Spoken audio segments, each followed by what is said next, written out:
Hello and welcome to Makanori. I am currently reading to you from my supernatural crime thriller series. This is volume 1, The Headhunter.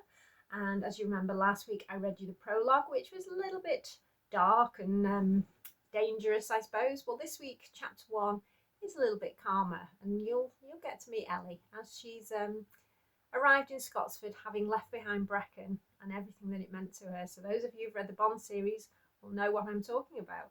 So settle down and I'll read to you chapter 1. Ellie pushed the door open, leaning her weight on her good leg as she used her cane to prop it open. She wheeled her suitcase inside, cursing as she almost lost her balance. She could have accepted the proffered help, she knew that, but she hadn't. Not the best decision I've ever made, she muttered as the heavy self-closing door slammed her into the wall, almost severing her cane in its haste to close her in. Righting herself, Ellie limped over to the perfectly made bed and slumped down, massaging the ache in her leg.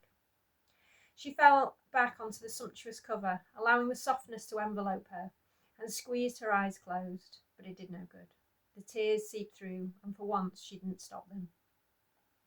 Ellie curled her body into the familiar protective ball of childhood, crying out as her damaged leg protested against the exertion. Finally, she gave in to the overwhelming grief. She'd lost everything, her home, her friends, her mentor, and hardest of all, the love of her life. Frank Jakes had been the first person in the Scotsford police to accept her for who she was, without question. He stood up for her in front of her colleagues and tore strips off them for the constant abuse they inflicted on her. Ellie smiled through her tears at the memory, before her thoughts shifted to Luca Gree, the only man to love all of her. Luca was also the only man with whom she'd ever been able to let herself go. Her heart ached for the future she'd lost. The familiar pang of guilt thudded in her chest as she stared through the veiled window into the gathering dusk. Despite knowing she'd exhausted every avenue in her hunt for Luca, she had drawn a blank. Ellie pushed herself up and reached over her shoulder to the zipper of her black sheath dress. She hadn't stopped to change after Frank and Jan's funeral. She'd simply got in her car and left. Now, all she wanted was to forget. Not the people she'd lost, but the horror she'd been through. And she'd said when she'd walked away, she needed time. How she would fill that time was another matter. It wasn't as if she had a job to go to anymore. Ellie let the dress fall to the floor as she remembered the smirk on D.I. Marilyn Chambers' face when she'd presented Ellie with her options. Hardly a choice, was it? She muttered as she studied her reflection in the mirror above the dressing table.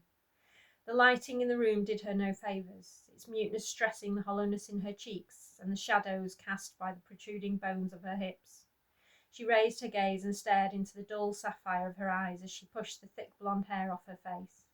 She flexed her jaw and winced, running her fingers over the tiny scars, reminders of the wire used to reset her jaw after.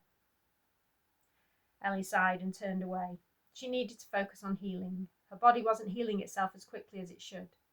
This scared Ellie the most, knowing she wasn't invincible, knowing there was something more than silver that could hurt her. A knock at the door made her jump, and on impulse she covered her almost naked body. "Just a minute," she called as she grabbed the complimentary robe off the bed and pulled it around her. She retrieved her cane and limped to the door, grimacing as she hauled it open. "Your dinner, Miss Lawrence," the man said. "Oh, thank you," Ellie replied, having forgotten she'd ordered as she'd checked in. "On the bed'll be fine, thanks."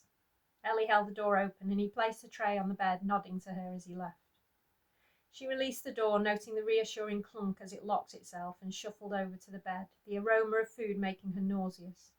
Ellie swallowed as her stomach growled.